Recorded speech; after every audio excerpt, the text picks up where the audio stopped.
उस अपार आनंद ने उसके मन पर अधिकार नहीं किया। वह शीघ्र ही शांत हो गया और काल चक्र से होने वाले परिणामों पर विचार करने लगा।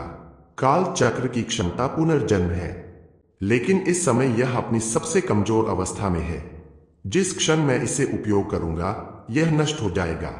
हालांकि यह अब भी रैंक 6 दिव्य तत्व है, इसलिए मैं इसकी आभा का उपयोग पूरी तरह कर सकता हूं। इससे इसके शरीर को कोई क्षति नहीं पहुंचेगी। हे। विचार समाप्त कर शिवा ने अपने मन को स्थिर किया और आंखें खोली। मदिरा दिव्या तत्व उसके सामने मंडरा रहा था। धुएं जैसी हरे तांबे रंग की आदिम ऊर्जा के बीच कांप रहा था जो उसे घेरे हुए थी। कुछ समय पहले निराशा ने मदिरा दिव्या तत्व को सब कुछ दांव पर लगाने पर मजबूर कर दिया था, लेकिन उसकी इच्छा शक्ति काल चक्र की आभा से आसानी से कुचल दी गई। अब उसकी शक्ति पहले की 1% भी नहीं बची थी। काल चक्र। एक साधारण विचार के साथ शिवा ने काल चक्र की आभा की एक हल्की सी परत छोड़ी। वह आभा मदिरा दिव्या तत्व के शरीर पर दब गई। क्षण भर में वह लाश की तरह जड़ हो गया। उसकी बिखरी हुई इच्छा भय से सिकुड़ गई, जैसे बाघ के सामने चूहा। शिवा हंस पड़ा। उसकी ऊर्जा बिना किसी प्रतिरोध के आगे बढ़ी। हरा रंग तेजी से फैलने लगा। कुछ ही क्षणों में जो कीड़ा पहले मोती सा सफेद था, पूरी तरह हरे रंग में रंग गया। प्रतिरोध के अंतिम अंश भी मिट गए। इसके साथ मदिरा दिव्या तत्व पूरी तरह परिष्कृत हो गया। पहले की कठिनाइयों की तुलना में यह परिष्करण बिल्कुल सहज था। उनके बीच का संबंध तुरंत स्थापित हो गया। वह उसकी उंगली की तरह आज्ञाकारी हो गया। वह उसकी एपर्चर में कूद गया और आदिम ऊर्जा सागर के भीतर बस गया। वह आलस्य से तैरने लगा। काल चक्र के साथ मेरी योजनाओं में बदलाव आवश्यक है। इसके बाद उसने मूनलाइट दिव्या तत्व को भी उसी तरह परिष्कृत किया।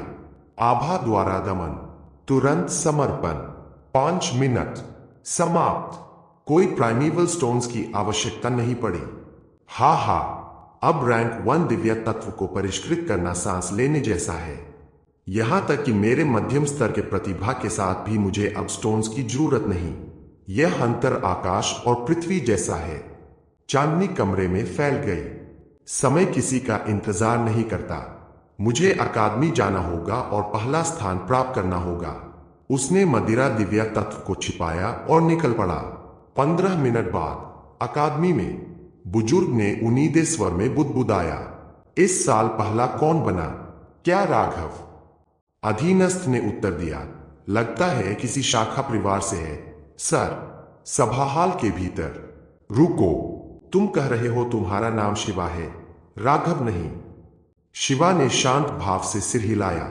बुजुर्ग आगे आए और चौड़ी मुस्कान के साथ बोले, शाबाश राग। सर, शिवा ने हल्के स्वर में टोका, आप भूल कर रहे हैं।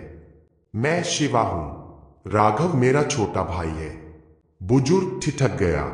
तुम सबसे पहले परिष्कृत कर पाए। यदि मुझसे पहले कोई नहीं था, शिवा ने हल्के से अपनी नाक रगड़ी, तो हां, बुजुर्ग। आसमान अभी पूरी तरह उजला नहीं हुआ था। सूरज भी उगने से पहले ही था। पूरब की दिशा में हल्की सी रोशनी फैलने लगी थी। आकाश के गहरे रंग धीरे धीरे फीके पड़ रहे थे और हवा में अभी रात की नमी और गंध बाकी थी। सड़कें सुनसान थीं। तभी तेज कदमों की आवाज गूंजने लगी।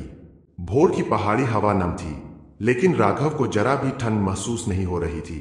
उसका हृदय उफनते उत्साह से भरा था। उसका चेहरा लाल हो रखा था और वह तेजी से अकादमी की ओर बढ़ रहा था। इन दिनों मैंने बहुत मेहनत से साधना की है। 2 प्राइमेवल स्टोन्स खर्च किए। कल रात बिल्कुल नहीं सोया और आखिरकार मैंने मूनलाइट दिव्या तत्व को सफलतापूर्वक परिष्कृत कर लिया। मैं उत्कृष्ट स्तर प्रतिभा हूं और इतना परिश्रमी भी। मुझसे तेज कोई नहीं हो सकता, कोई नहीं। पिता और माता, मैंने कहा था मैं आपको निराश नहीं होने दूंगा।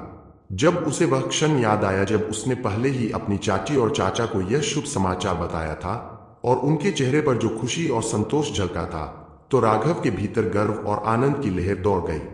बस इंतजार करो, तुम सब कबीले वाले जिन्होंने मुझे और बड़े भाई को तुच्छ समझा, आज से मैं तुम्हें मजबूर कर दूंगा कि तुम मेरी ओर ऊपर देखकर देखो। मैं राघव हूं। जितना अधिक वह सोचता गया, उतना ही उसका उत्साह बढ़ता गया। उसने अनायास ही मुट्ठियां भींच ली और कदम और तेज कर दिए। वह अकादमी के द्वार पर पहुंचा। अकादमी के दोनों पहरेदार उसे अजीब नजर से देखने लगे। उन्होंने उससे पूछा, शिवा, तुम फिर वापस क्यों आ गए? क्या बड़े भाई अभी भी यहां आए थे? यह सुनते ही राघव के चेहरे पर आश्चर्य और उलझन झलक आई। अरे छोड़ो, उसने कभी सोचा भी नहीं था कि शिवा पहला स्थान छीन लेगा। उसने सिर हिलाया, हाथ जोड़कर कहा, स्वर में हल्का सा अहंकार था, दोनों बड़े भाइयों, मैं शिवा नहीं हूं, मैं राघव हूं। मैंने अपना वाइटल दिव्या तत्व सफलतापूर्वक परिष्कृत कर लिया है और पहला पुरस्कार लेने आया हूं। तुम राघव हो। तुम दोनों भाई इतने मिलते जुलते हो कि अकादमी के एल्डर भी भ्रमित हो गए।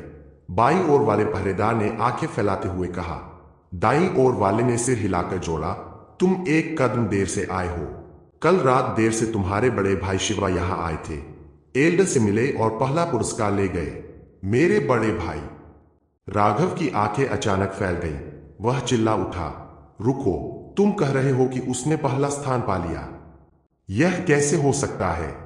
क्या बड़े भाई निम्न स्तर प्रतिभा नहीं है? पहला स्थान पाना, यह तो मजाक होना चाहिए। यह सच है। हम इस तरह की बात पर मजाक कैसे कर सकते हैं? राघव के अविश्वास को देखकर पहरेदार कुछ खिन्न हो गया। इस बात की पुष्टि अकादमी एल्डर ने कर दी है। समय आने पर नाम सूची जारी होगी और घोषित की जाएगी। क्या हुआ, तुम्हारे बड़े भाई ने तुम्हें बताया नहीं? दूसरे पहरेदार ने जोड़ा। राघव बस द्वार पर मूर्ति की तरह खड़ा रह गया। सच्चाई उसकी कल्पना से बिल्कुल उलट थी। वह समझ ही नहीं पा रहा था कि आखिर हुआ क्या है। राघव के मन में कई संभावित प्रतिद्वंद्वी थे। उनमें से दो सबसे बड़े खतरे थे, रुद्र भैरव और तेजस राठौर। ये दोनों मध्यम स्तर प्रतिभा के थे। उनके पीछे कबीले की दो सबसे बड़ी शाखाएं थीं और दोनों के दादा प्रभावशाली एल्डर थे। साथ ही आर्थिक शक्ति भी भरपूर थी। यदि इनमें से कोई भी उसे पहले स्थान ले लेता तो राघव का मन इसके लिए तैयार था। उसे दुहक होता, पर वह स्वीकार्य होता। लेकिन अब पहला स्थान न रुद्र भैरव ने लिया था, न तेजस राठौर ने, नहीं उन किसी प्रतिद्वंद्वियों ने जिन्हें वह मन में मानता था, बल्कि शिवा ने लिया था, उसका बड़ा भाई। वह व्यक्ति जिसकी प्रतिभा निम्न स्तर थी। वह व्यक्ति जो जागरण संस्कार के बाद गिरता चला गया और निराश हो गया। वह व्यक्ति जो कक्षा में दिन भर सोता रहता था। वह व्यक्ति जो हर रात शराब पीकर बाहर भटकता रहता था। वह व्यक्ति जिसने मीरा को डराया, उसे 2 थप्पड़ मारे और उसके सारे प्राइमेवल स्टोन्स ले लिए।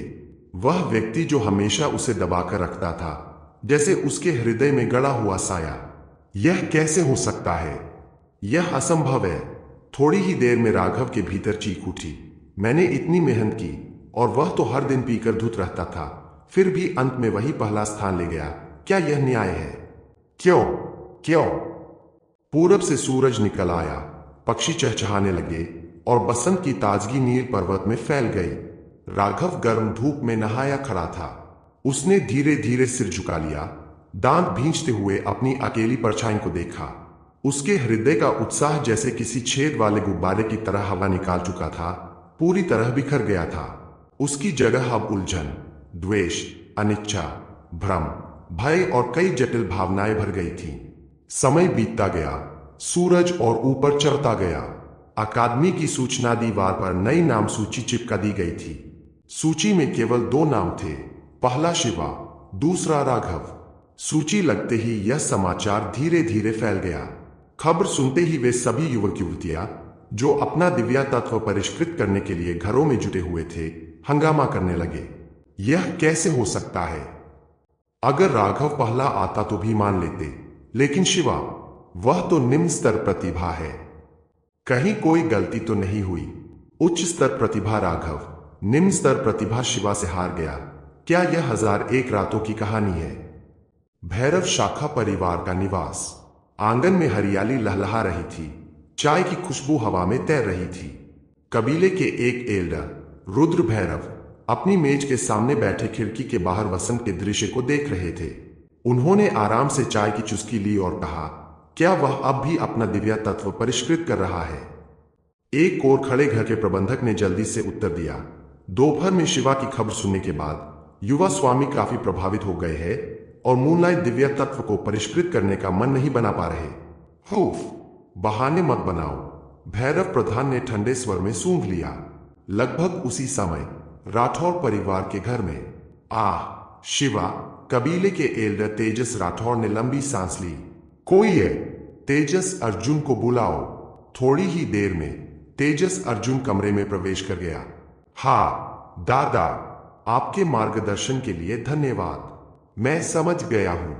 मैं अभी जाकर अपना दिव्य तत्व परिष्कृत करना जारी रखूंगा। तेजस राठौर ने संतोष से सिर हिलाया।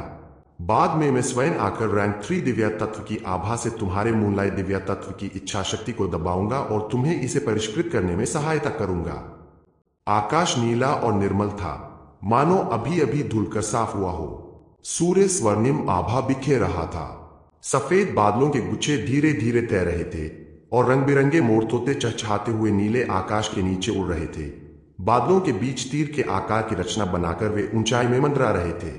इन रंगीन पक्षियों का यह झुंड केवल वसंत ऋतु में ही दिखाई देता था। उनके शरीर इंद्रधनुष जैसे पंखों से ढके थे। आकार में वे चील जितने बड़े थे। चोंच तोते की और पूंछ मोर की लंबी लहराती पूंछ जैसी थी। जिस दिन शिवा ने अपने जीवन तत्व को परिष्कृत करने की परीक्षा में प्रथम स्थान पाया था, उसे 10 दिन बीत चुके थे। वसंत की हवा पर्वत की हरी घास पर बह रही थी। जंगली फूल खिल उठे थे। मधुमक्खियां और तितलियां साथ साथ नृत्य कर रही थीं। चारों ओर जीवन उमड़ रहा था। यह वसंत की अद्भुत सुंदरता थी। वसंत की सुगंध इतनी प्रबल थी कि अभ्यास मैदान के चारों ओर लगी ऊंची बांस की दीवारें भी उसे रोक नहीं पा रही थीं। यह प्रशिक्षण मैदान लगभग आधा एकड़ क्षेत्र में फैला था। जमीन समतल थी, मोटी धूसर पत्थर की परत से पटी हुई। चारों ओर भाले जैसे सीधे बांस घने रूप से लगे थे, जो मिलकर हरी ऊंची दीवार बनाते थे। कोनों में पत्थर थे, बीच बीच में घास उगाई थी। बांसों के बीच जंगली गुलाब भी झांक रहे थे। 15 वर्ष के 57 किशोर मैदान में खड़े थे, अर्धवृत्त बनाकर बीच में खड़े आचार्य को देख रहे थे। आज का पाठ था चंद्रप्रभा दिव्य तत्व का उपयोग। आचार्य बोले, चंद्रप्रभा दिव्य तत्व हमारे कबीले का प्रतीक है। जैसे भालू परिवार का भालू शक्ति दिव्य तत्व और वीर का परिवार का धारा तत्व। तुम्हें से अधिकांश ने इसे अपना जीवन तत्व चुना है। ध्यान से देखो। उन्होंने हाथ फैलाया। दिव्य तत्व हथेली के मध्य आया, फिर आदिम ऊर्जा उसमें प्रवाहित की। वे तीसरे स्तर के साधक थे, इसलिए उनकी ऊर्जा श्वेतरजत आभा लिए थी। हथेली में नीली चांदनी चमकने लगी। अब ध्यान से देखो। उन्होंने हाथ काटने की मुद्रा में घुमाया। स्विश! नीली अर्धचंद्र किरण हवा में उड़ी और 10 मीटर दूर घास के पुतले की गर्दन काट गई। किशोर स्तब्ध रह गए। भीड़ में केवल शिवा शांत खड़ा था। पिछले जीवन में वह 6ठे स्तर तक पहुंच चुका था। यह कौशल उसके लिए बच्चों का खेल था, जिन्होंने चंद्रप्रभा दिव्य तत्व परिष्कृत कर लिया है। आगे आओ, आचार्य ने आदेश दिया। लगभग 35 छात्र आगे आए। बाकी अति निम्न स्तर प्रतिभा वाले थे। वे सफल नहीं हो पाए। सब अभ्यास करने लगे। नीली किरणें इधर उधर उड़ने लगी। अधिकांश असफल रहीं। आचार्य विशेष ध्यान दे रहे थे। राघव, रुद्र भैरव, भैरव परिवार, तेजस अर्जुन, राठौर परिवार और अन्य उत्कृष्ट बटा मध्यम स्तर प्रतिभाओं पर। जहां तक शिवा जैसे निम्न स्तर प्रतिभा वालों का सवाल था, उन्हें बस 2 वाक्य कहे। शिवा ने चुपचाप हाथ घुमाया। स्विश! एक किरण सीधी जाकर पुतले की गर्दन चीर गई। वाह! सब चौंक उठे, पर जिसने श्रेय पाया वह कोई और लड़का था। राघव ने राहत की सांस ली। भैया पिछली बार भाग्य से जीते थे, इस बार मैं जीतूंगा, उसने मन में सोचा। आचार्य बोले, 3 दिन बाद परीक्षा होगी। जो सबसे अच्छा प्रदर्शन करेगा उसे 10 आदिम ऊर्जा पत्थर मिलेंगे। कुछ ही देर में सबकी ऊर्जा समाप्त हो गई। एक लड़का बोला, हर प्रहार में 10% आदिम ऊर्जा खर्च होती है। मैं निम्न स्तर प्रतिभा वाला हूं, केवल 3 ही प्रहार कर सकता हूं। आचार्य ने मन ही मन सोचा, उच्च प्रतिभा वालों को अभ्यास के अधिक अवसर मिलते हैं। यही साधना की कठोर सच्चाई है।